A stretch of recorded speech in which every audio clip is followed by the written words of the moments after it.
The man with the interface. The headache started as a dull pressure behind his eyes, like fingers pressing into the back of his skull. Gabriel blinked hard, trying to focus on the dim light bleeding through the blinds of his apartment. The clock said it was morning. But the light felt wrong, too pale, too artificial. A screen glow. He rubbed his temples, willing away the ache, the fog clinging to his thoughts. Something was off. He remembered the trial. The lab. Rows of screens, all feeding data directly into his brain through the interface, an experimental neural implant designed to enhance memory retention. Only Gabriel wasn't convinced. It didn't feel like remembering. More like replaying. Scenes returned too perfectly, colors sharper, smells lingering longer. Even pain echoed clearer than it should. And now, since the last session, something in his mind felt tangled, like parts of him were folding over themselves. The sound came from the hallway. A scrape. A pause. Then the doorknob rattled. Gabriel froze. The door was locked, he remembered locking it, but the knob turned anyway, slow and deliberate. His pulse hammered as he backed away, heard a dull roar in his ears. The lock clicked, and the door swung open. There was no one there. The hallway stretched on longer than it should have. Too long. His apartment was on the 4th floor. But the corridor ahead seemed endless, doors repeating in strange patterns, some slightly ajar. Hello? His voice sounded flat, thin. No answer. Only the faint hum of electricity. The wall seemed to pulse. Or was it his eyes? Gabriel stepped forward. Each door he passed looked the same. Green paint. Brass number plates. But the numbers were out of order. 407. 411. 407 again. The interface. It had to be the interface. The trial director, Dr. Marlowe, warned him about sensory overlap. The brain sometimes struggled to distinguish real stimuli from simulated ones. Only, this didn't feel like a glitch. It felt purposeful. His phone was in his pocket. He pulled it out, but the screen was wrong. Lines of code scrolled instead of his home screen. No signal. No time. Just a blinking cursor. A voice. Soft. Whispering. Close. You're not awake. Gabriel spun, but the hallway was empty. No. Not empty. The floor behind him had changed. Warped. The carpet peeling back, revealing cold, polished concrete beneath. Not his apartment anymore. Not anywhere familiar. And then he remembered. The test chamber. The chair. The way Marlowe had stared at him when the upload began. Like she was waiting for something. Panic surged. He ran. But the hallway folded. Twisted. The door at the end, he swore it had been closer just seconds ago, now stretched impossibly far. The numbers on the doors flickered, symbols now, not letters. Ancient, curved. The whisper again, this time clearer. Find the reset. Reset? A door burst open behind him. And the thing that stepped through wasn't a person. Or it had been. Once. Gabriel didn't stop to see more. He ran faster, lungs burning, feet pounding against the cold ground. But the space folded, stretched. Like the interface was testing him. Tearing at his mind. But then he saw it, etched into the wall, half hidden beneath flickering light. The same symbol he'd seen on Marlowe's control panel. A loop. Closed. He pressed his hand against it. And everything went dark. Gabriel woke up gasping.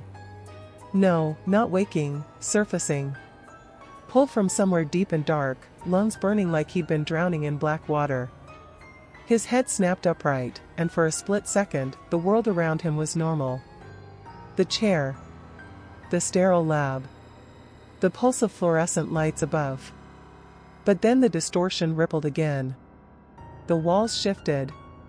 Bled at the edges like melting wax. Monitors flickered in and out of existence, data streams cascading faster than his eyes could follow. He was still inside. The interface hadn't released him. Dr. Marlowe's voice echoed faintly, a distorted fragment as if from a corrupted file. "We're losing cohesion. Memory instability increasing. Adjust the feed." Gabriel clenched his fists. He remembered the symbol. The loop. But it hadn't worked. If anything, it had dragged him deeper. Or maybe it was never meant to get him out, just further inside. A sharp crackle burst through his ears, and suddenly the room wasn't the lab anymore. He was back in his childhood home. The old farmhouse near Helena, Montana. The scent of wood smoke hung heavy in the air, the ache of old memories pressing in like weights on his chest. He hadn't been here since his father's funeral, and yet the details were too precise: the knotted grain of the wooden banister, the chipped corner of the coffee table from when he'd fallen as a kid. It wasn't real. He knew it wasn't real. But then something shifted. A figure sat at the kitchen table. His father. Or a version of him. Head bowed, hands clasped. But the skin was all wrong, too smooth, almost waxy. The eyes, when they lifted, were glassy. Reflective. "You shouldn't be here, Gabe." Gabriel stepped back, heart hammering. "You're not real. You're part of the feed." The thing that looked like his father shook its head slowly. "Neither are you." The room stuttered. Flashed.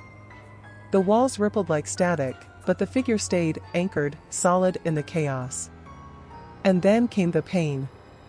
Like 1,000 needles threading through his brain. Memory spikes. Unfiltered data pouring in all at once, voices, places, faces he didn't recognize. Fragments of other lives.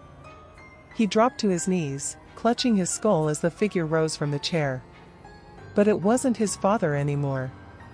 The features had melted, blurred, folding into a new face. Marlowe's. The voice, calm but distorted. "You're not waking up because we don't want you to." The interface had rewritten everything. His mind. His reality. The experiment was no longer a test, it was a trap. And somewhere, beneath the agony, a single thought formed with perfect clarity. He wasn't the only one trapped here. Gabriel gasped for breath, his chest tightening, struggling against the waves of unbearable pressure in his skull. Every pulse of pain felt like a hammer blow to his senses, warping reality further. His eyes darted around the shifting room. One moment it was the farmhouse, the next it was the lab again, and then another place entirely. There was no consistency, no grounding. Just flickers of half-formed memories, echoes of past lives, overlapping like jagged puzzle pieces. Marlowe, if that even was her, smiled, but it was twisted. Not a human smile, but something mechanical, too smooth, too precise. "You're waking up, Gabriel. But it won't help." Her voice reverberated around him, unhinged, like it was coming from every direction. "Wake up?" He choked on the words, his hands gripping his head, pulling at his hair. You've done this to me." "Done?" Marlowe tilted her head, her smile widening, unnervingly calm. "You think this is something I've done to you?" "Oh, no. This was always you. This is your mind, Gabriel. Your soul. We just pushed it in the right direction."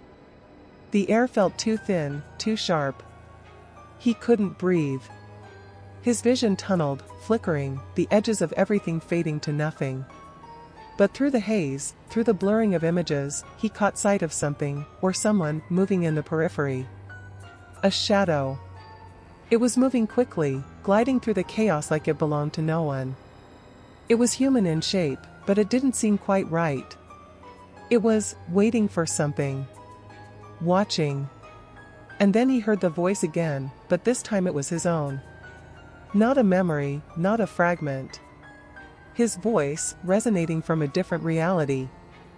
Find the exit. Gabriel's body tensed.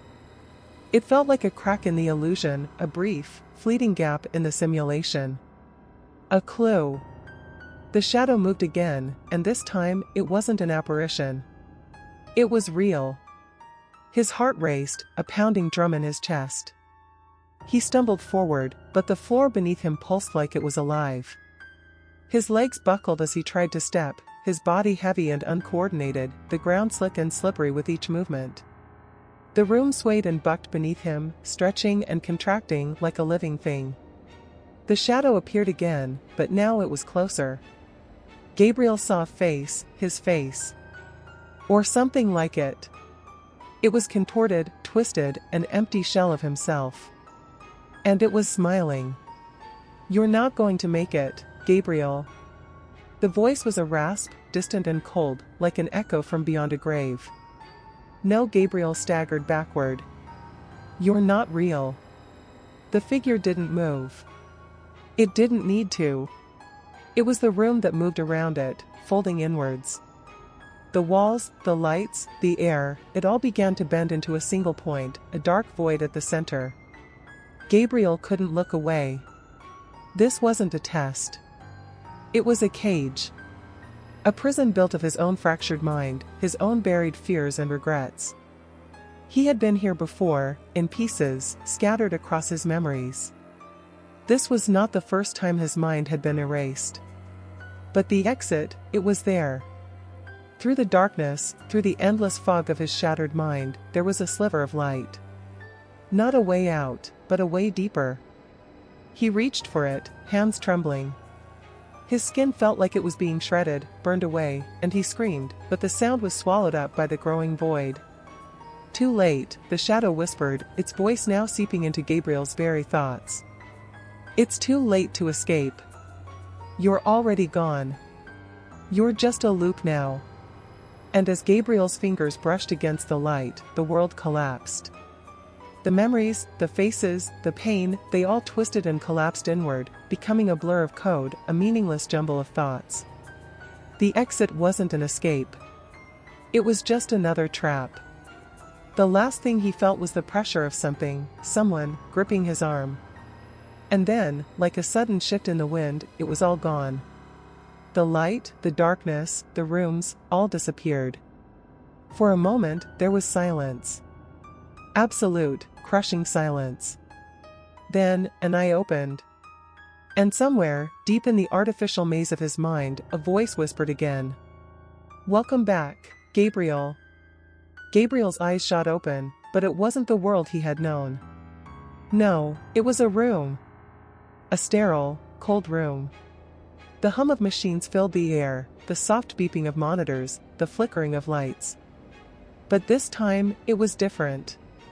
The air felt too still. Too controlled. As though the world had been sculpted to hold him, encase him, suffocate him in its artificial perfection. His body felt heavy, sluggish, like it had been drained. His mouth was dry, and his limbs ached as though he'd been twisted into shapes that didn't belong. The restraints on his wrists tugged against his skin, cold metal biting into his flesh. And for the first time since all of this began, he felt something stir in him. A cold certainty. This wasn't the first time. "Welcome back, Gabriel," the voice echoed once again, calm and mechanical. He tried to move, but the restraints held firm. His muscles screamed as he shifted in the chair, attempting to get a better look at the room. The walls, the machines, they felt familiar. He had seen them before. It wasn't just déjà vu. It was something worse. Something gnawing at the edges of his memory, something half remembered and half forgotten. The door slid open with a soft hiss, and a figure entered, tall, clad in dark clothes. Gabriel's breath hitched. It wasn't Marlowe. It wasn't anyone he recognized. But the look in their eyes, the blank, emotionless stare, it made his stomach churn. "Another loop," the figure muttered, almost to themselves. Then their gaze flicked toward Gabriel, and the expression softened, just a fraction. You're still aware, then. Good. The restraints loosened, but Gabriel didn't feel free. Instead, it was as if the very walls of the room closed in tighter, the air growing heavier. You're testing me. But you're just a puppet in someone's game, Gabriel spat out, his voice hoarse. He wasn't sure if he believed it himself, but it didn't matter. His mind was in tatters, and this felt like another performance. Another manipulation. The figure didn't react, not at first. Then, finally, they spoke, their voice chillingly calm. You're not wrong, Gabriel. But it's not just one game. It's layers. Different realities stacked upon one another. You're in the middle of it. Caught between the original and the simulated. Gabriel's pulse quickened, his heart racing in his chest as the words sank in. Layers. Realities.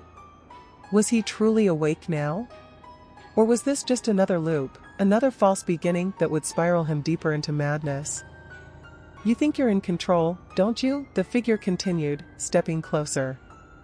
That you can find the exit. That you can wake up. Gabriel gritted his teeth. I will wake up. The figure smiled faintly, as though they were humoring him. It's not that simple. You never left. Not really. The walls around him flickered, the lights dimming, then flashing back on. The world outside the room seemed to shift, too. No longer the clean, sterile lab. It had morphed, twisted into something unrecognizable. The sharp angles of metal and glass were now replaced by the crumbling brick and rusted beams of an old factory. The air smelled of iron and decay. You're in the test again, the figure whispered, leaning in, their breath cool against his ear. And this time, the rules have changed. Gabriel's head swam. The room, the reality, was splintering. The more he tried to focus, the more it fragmented. Was it the interface doing this? Or was it something else? He had to think. He had to remember what he had seen, what he had learned. The shadow. The symbol. The light. The exit. No, Gabriel murmured, his voice trembling. I won't play your game anymore. But the figure's laugh was cold, hollow. It's not up to you. You're already part of the simulation. You always were. Even when you thought you were outside it. You've been inside it all along. The interface has made you. Gabriel's breath caught in his throat. No. This can't be real. But as the figure moved back, the world around Gabriel blurred, the floor melting into mist. The monitors flashed images of his past, his mother's face, his first kiss, the death of his father, all distorted, warped into unfamiliar shapes. He felt his mind shudder, a sense of unraveling, like the very fabric of his consciousness was being torn apart. You're not just a subject, Gabriel, the figure said, almost softly now. You're the core of the experiment. You always were. The key. The reset. The room cracked open, splitting into an abyss. Gabriel screamed, but the sound was swallowed up. Everything, everyone, every memory, every flicker of light, vanished. The only thing left was the silence. The deep, suffocating silence. And somewhere in the emptiness, a voice. Welcome back, Gabriel. The darkness that followed felt like a void, infinite and crushing, swallowing everything he had ever known. Gabriel's mind was racing, scrambling for an anchor, but it was as though his very thoughts were being devoured by the dark abyss. His body was numb, his senses dulled. Yet, somewhere deep within, a flicker of awareness remained. It wasn't much, just a whisper of a thought, but it was enough to keep him tethered, to stop him from falling completely into the void.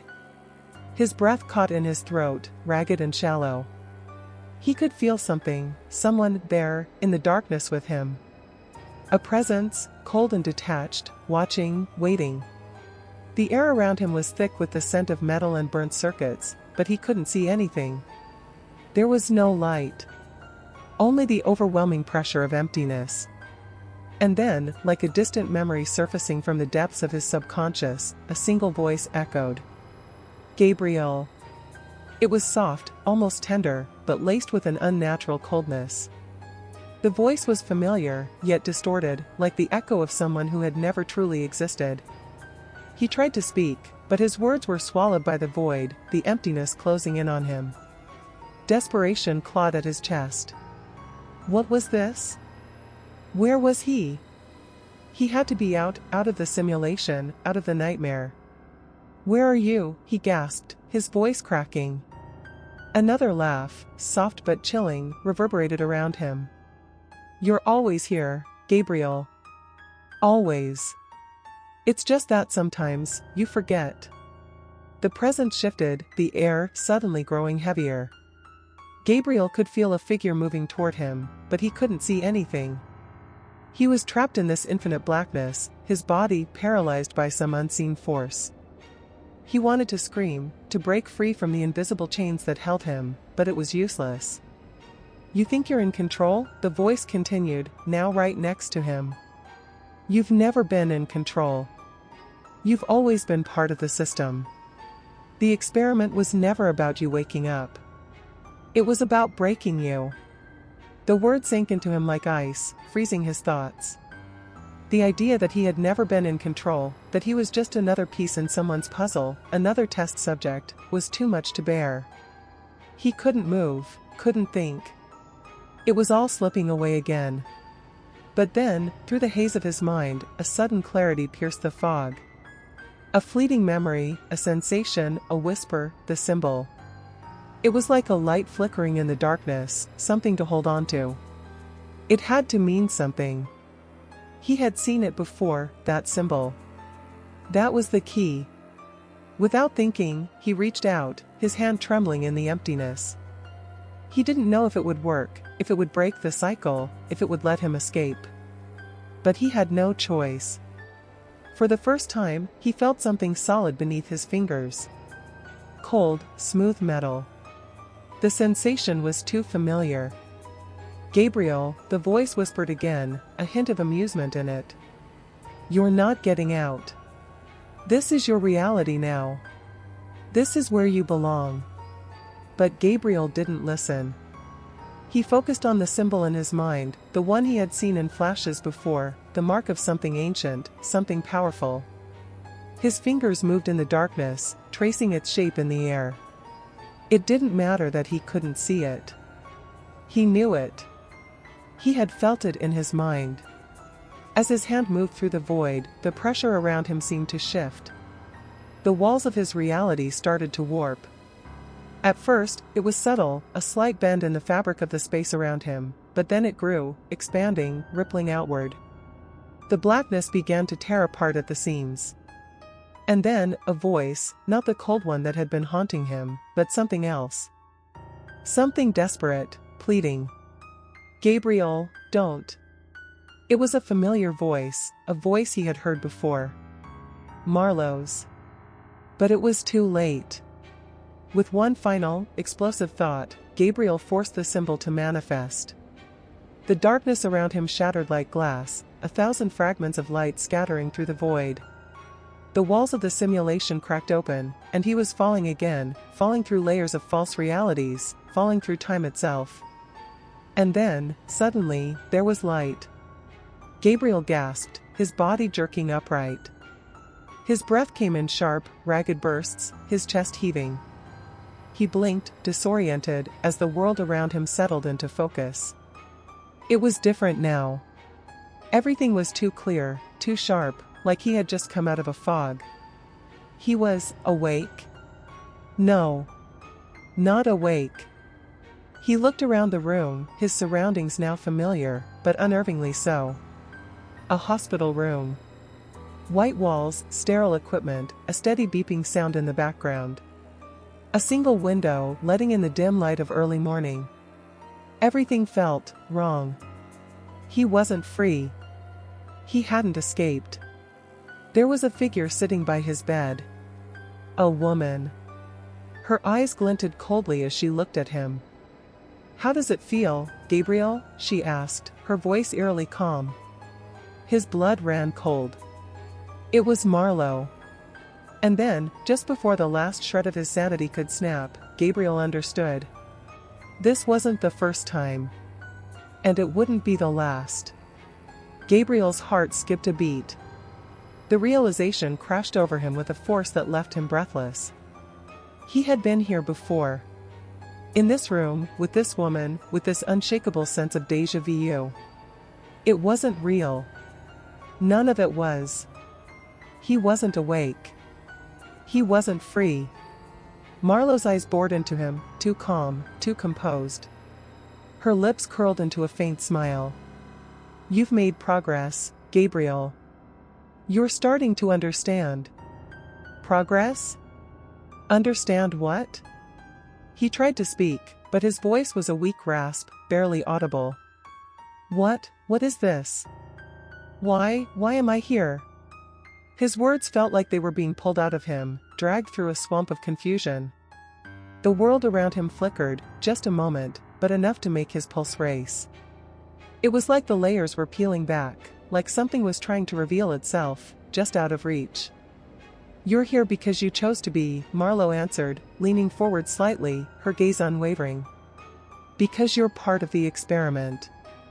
Always have been. You're not the only one who's been awake before.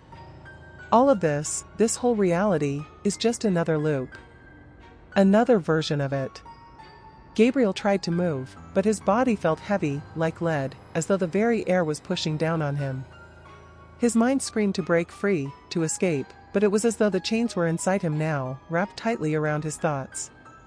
He could feel the tendrils of the interface, woven into his mind, pulling at the edges of his consciousness.